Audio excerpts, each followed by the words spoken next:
Samka here. He died in the age of 18.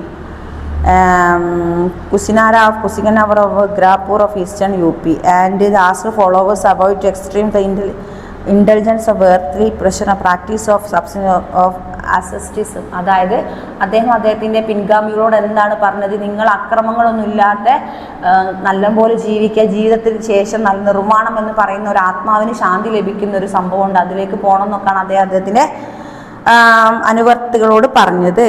Buddha use to Pali language. അദ്ദേഹം ഏത് use ചെയ്ത language ഏതാണ്? പാലി ഭാഷ. അത് ചിലപ്പോൾ എക്സാമിന് നിർബന്ധമായി ചോദിക്കും. പാലി. ഓക്കെ, പാലി ഭാഷ.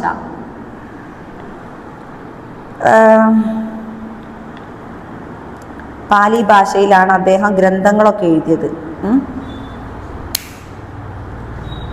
And the propagation in the first council during the region of Kanishka, Buddhism split into major sects of Himalaya and അതായത് കനിഷ്ക അദ്ദേഹം കനിഷ്ക മഹാരാജാവിന് ബുദ്ധനെ വളരെ ഇഷ്ടമായിരുന്നു. And Buddhism become Buddhism weak and 7th century ആയപ്പോഴേ ബുദ്ധിസം ഡിക്ലൈൻ, ഏകദേശം weak ആവാൻ തുടങ്ങി. Okay, അങ്ങനെ അവസാനം എന്ത് ചെയ്തു? ബുദ്ധമതം ഇല്ലാതെയായി. The 16th Mahajanapadas. ഇനി എങ്ങനെയാണ് നമുക്ക് 60th നമ്മുടെ ഹെഡിങ് എന്താണ്? മഹാജനപദ. ഈ മഹാജനപദ എത്ര ഉണ്ട്? 16 എണ്ണം. അത് എവിടുന്ന് വന്നതാണ്, എന്താണെന്ന് നോക്കാം. The 16th BC not the period of socio economic and religious development but also witness new political development. It is later Vedic period as we have seen earlier to people to agricultural.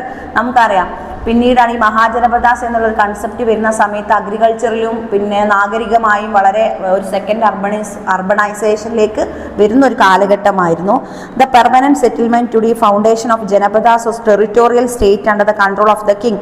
രാജാവിൻ്റെ കീഴെ territorial state, പ്രാദേശികപരമായിട്ടുള്ള ഇപ്പം നമ്മൾ സ്റ്റേറ്റിനെ സംസ്ഥാനം എന്ന് പറയും. ആ സമയത്ത് സംസ്ഥാനം എന്ന് പറയുന്നില്ല, പ്രാദേശിക പ്രദേശങ്ങൾ തന്നെയാണ്. സ്റ്റേറ്റ് മീൻസ് ഇന്നത്തെ അത്ര ഡെവലപ്മെന്റ് അന്നില്ല, പക്ഷെ അതും സ്റ്റേറ്റ് പോലെ ഡിവൈഡ് ചെയ്ത 16 പ്രദേശങ്ങളായിരുന്നു. ആരുടെ കൺട്രോളിൽ? ദ കിങ്ങിന്റെ കൺട്രോളിൽ. The 6th century BC, the main era of political activity account the better rainfall, the river system, but was also closer the production of centers, the use of better iron tools and weapon enabled some territorial state and become very large, and they came to called Mahajanapada. അതുകൊണ്ട് തന്നെ അവരുടെ കയ്യിലുള്ള tool കൊണ്ടും അവരുടെ ആഭരണം കൊണ്ടൊക്കെ അവിടെ ആ ഒരു 16 മഹാജനപദങ്ങളും കറക്റ്റ് വേർതിരിച്ച് കറക്റ്റ് പ്രദേശങ്ങളാക്കി മാറ്റി രാജാവിൻ്റെ കീഴിൽ. The most of them were situated north of Vidyas and between Bihar and the east of north west frontier. അതായത് ബീഹാറിൻ്റെ നോർത്ത്, വടക്ക്, വെസ്റ്റ്, വടക്ക് പടിഞ്ഞാറ് ഭാഗത്തെ അതിർത്തി ഫ്രോണ്ടിയറിലാണ് അവരുണ്ടായിരുന്നത്. This list of 16 Mahajana is given below. അതായത് മിസ് ഇവിടെ വായിക്കുന്നുണ്ട്, 16 മഹാജനപദാസ് ആണുള്ളത്. അത് ഒന്ന്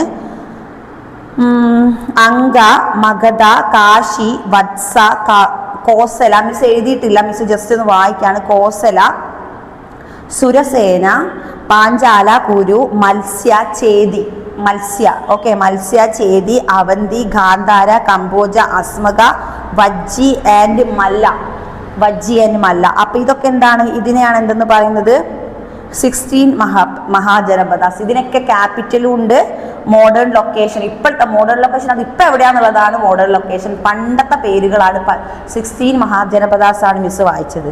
ഓക്കെ, നെക്സ്റ്റ് ദ മഹാജനപദാസ് കഴിഞ്ഞിട്ട് നമുക്ക് പിന്നെ ദ റൈസ് ഓഫ് മഗധ. അതിൽ ഈ മഹാജനപദാസിൽ ഒന്നാണ് മഗധ. മിസ് വായിച്ചതിൽ മഗധ അല്ലായിരുന്നു നേരത്തെ? നിങ്ങൾ ശ്രദ്ധിച്ചില്ലേ?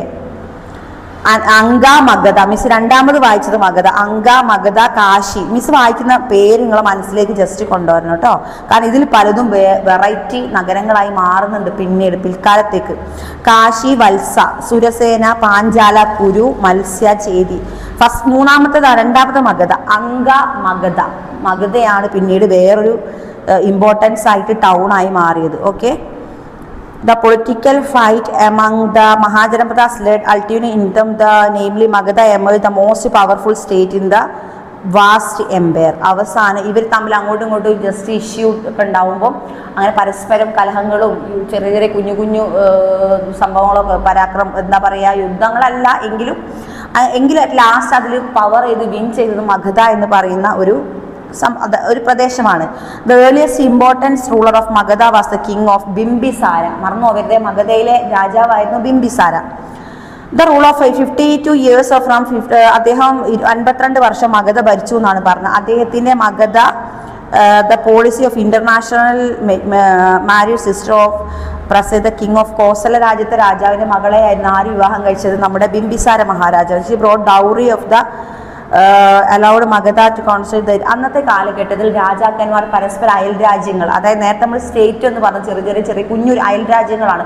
16 സ്റ്റേറ്റാണ് നമ്മൾ പറഞ്ഞത്. അതിൽ ഓരോ സ്റ്റേറ്റും അയൽവാസിയായിട്ട് വരുമല്ലോ പ്രാദേശിക. അപ്പോൾ ഇവർ അങ്ക, കാശി, കുരു, വജ്ജി, ചേതി, അപ്പോൾ ഇവിടെയൊക്കെ രാജകുമാരിമാരുണ്ടാവും. ഇവരൊക്കെ കിങ് ആയിരിക്കും, ഭരിക്കുന്നവരൊക്കെ കിങ് ആയിരിക്കും. ആ കിങ് മറ്റൊരു ബിംബിസാരല്ലേ, അതേപോലെ പിന്നെ കിങ് ആയിരിക്കും എവിടെ?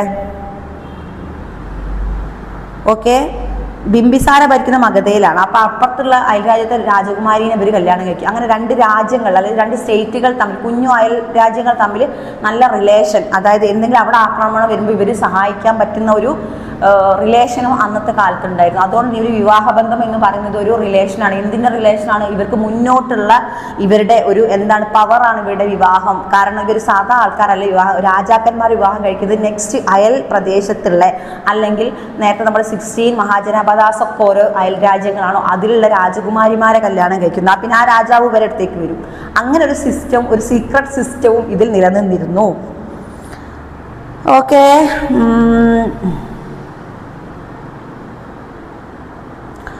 അശോക മഹാരാജാവിൽ നമുക്കറിയാം Ashoka, that is written in language in script. What is the author of Indica? അപ്പോൾ അശോക മഹാരാജാവായിരുന്നു, പ്രധാനപ്പെട്ട ഒരു മൗര്യ രാജാവായിരുന്നു ആര്? അശോകൻ.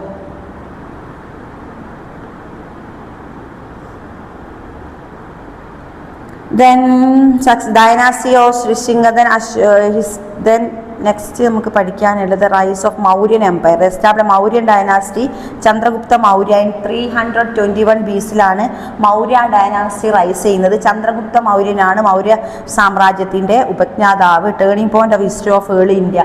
നമ്മുടെ ടേണിംഗ് പോയിന്റ് ആണ് എന്ത്? നമ്മുടെ Maurya Empire is a turning point. We have our disposal number source with better light history of our India. Indian history ചരിത്ര താളുകൾ സുവർണ ലിപിയിൽ എഴുതി വെച്ച ഒരു മൊമെന്റ് അല്ലെങ്കിൽ നിമിഷമാണ്, ഭരിച്ചിരുന്ന സമയമാണ് Maurya empire, Chandragupta Maurya. Okay, then Prakrit എന്ന language written by Brahmi script the most of the area. Prakrit, Brahmi എന്ന് പറഞ്ഞ ലിപികളൊക്കെ സ്പ്രെഡായത് ആ കാലഘട്ടത്തിലാണ്. Also first evidence of writing ancient India. എഴുത്ത് ലിപികൾ ഉണ്ട് എന്ന് ഇന്ത്യയിൽ മനസ്സിലായ എക്സാമ്പിളാണ് ഇത് നമ്മുടെ പ്രാകൃത് ആൻഡ് ബ്രഹ്മി ലിപി.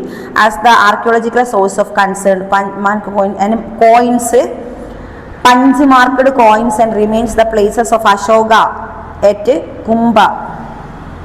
കുംഭസാര and several pieces of sculptures are important. Ashoka മഹാരാജാവായിരുന്നു അവിടെ ഭരിച്ചിരുന്നതിനുള്ള പല പ്രൂഫുകളും കോയിനിലൊക്കെ അദ്ദേഹത്തിൻ്റെ തലയൊക്കെ ഉണ്ടാവും, കോയിനൊക്കെ കിട്ടിയിട്ടുണ്ട്. അപ്പോൾ അത് മനസ്സിലായി. The most important literary source of the Arthashastra by Kautilya of Indica of Megasthenes എഴുതിയ ഇൻഡിക്ക, അർത്ഥശാസ്ത്രം എഴുതിയ കൗഡില്യ, അതൊക്കെ ഇതിൽ ഇമ്പോർട്ടൻസ് ആണ്.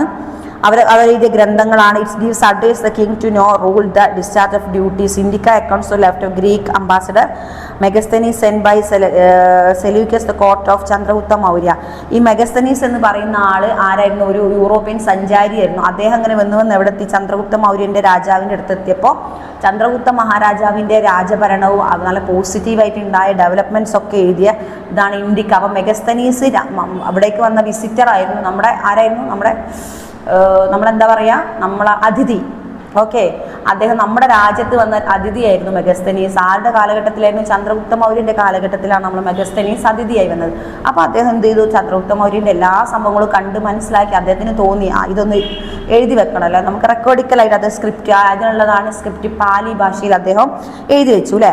അങ്ങനെ എഴുതി വെച്ച ബുക്കിൻ്റെ പേരാണ് എന്ത്? ഇൻഡിക്ക. മറന്നു. അതേപോലെ തന്നെ നമ്മുടെ മൗര്യ രാജാവായ ചന്ദ്രഗുപ്ത മൗര്യൻ്റെ രാജകൊട്ടാരത്തിൽ ജീവിച്ചിരുന്ന ഒരു പണ്ഡിതനായിരുന്നു കൗഡില്യൻ. അദ്ദേഹം എഴുതിയ ബുക്കാണ് അർത്ഥശാസ്ത്ര. അതിൽ പറയുന്ന ചന്ദ്രഗുപ്ത മൗര്യൻ അന്നുണ്ടായ അഡ്മിനിസ്ട്രേഷനും അദ്ദേഹത്തിൻ്റെ പിന്നെ വീരചരിതങ്ങളാണ് അന്നത്തെ മതപണ്ഡിതന്മാർ അധികം എഴുതുക. അവർ നെഗറ്റീവ് ഒന്നും പ്രധാനമായിട്ട് ഇതിൽ കാണുന്നില്ല എന്നുള്ളത് ഒരു ചെറിയൊരു നെഗറ്റീവ് തന്നെയാണ്. കാരണം ആ കാലഘട്ടത്തിലുള്ള എല്ലാ ഡെവലപ്മെൻറ്റും, അഗ്രികൾച്ചർ ആണെങ്കിൽ ടൗൺ പ്ലാനിങ്, നമ്മൾ പറഞ്ഞില്ലേ ആ ഒരു ടൗൺ പ്ലാനിങ് പറഞ്ഞപ്പോൾ എന്താ പറഞ്ഞത്, മോഹൻജദാരോ, ഹാരപ്പ മോഹൻജദാരോ, ഈ 2 ടൗൺ പ്ലാനിങ് ഒക്കെ എന്താ ഒരു കാലഘട്ടത്തിലെ വെരി വെരി ഇമ്പോർട്ടൻ്റ്, അതൊക്കെ എക്സാമിന് വരും. പിന്നെ ഇതിൽ മിസ് പറഞ്ഞില്ലേ പാലി ഭാഷ, പാലി ലാംഗ്വേജ് ഏതായിരുന്നു ഉപയോഗിച്ചിരുന്നത്, പാലി, പ്രാകൃത് പാലി. ഓക്കെ, ദെൻ പിന്നെ പറഞ്ഞത് എന്താണ് നമ്മൾ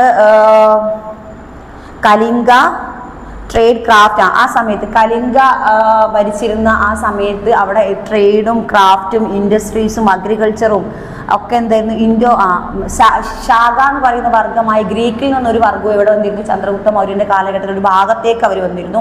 അപ്പോൾ അവരുടെ ഭാഗത്ത് അഗ്രികൾച്ചർ വേറെ തന്നെ ഡെവലപ്മെന്റ് ചെയ്തു. അതേ സമയത്ത് അവരുടെ ട്രേഡും ക്രാഫ്റ്റും ഇൻഡസ്ട്രീസും. പക്ഷെ ഇതിലാത്തിലുപരി ഇമ്പോർട്ടൻ്റ് ആയി നിങ്ങൾ ശ്രദ്ധിക്കേണ്ടത് ആരാ, ചന്ദ്രഗുപ്ത മൗര്യ എന്നുള്ള രാജാവിന്റെ കാലഘട്ടത്തിൽ നടന്ന കാര്യങ്ങളാണ്. അതിലാണ് പാലി ഭാഷ, പ്രാകൃത്, കൗടില്യ, അർത്ഥശാസ്ത്രം, മെഗസ്തനീസ്, ഇന്ത്യക്ക. പിന്നെ അദ്ദേഹം അന്ന് നടത്തിയിരുന്ന അദ്ദേഹത്തിന്റെ കോയിൻസ്, ട്രേഡ്, വ്യാപാരം, ഫുൾ ഡെവലപ്മെന്റ്, സെക്കൻഡ് അർബണൈസേഷൻ എന്ന പേരിലാണ് എന്തെന്നറിയപ്പെടുന്നത് നമ്മുടെ ചന്ദ്രഗുപ്ത മൗര്യന്റെ കാലഘട്ടം. ഓക്കെ.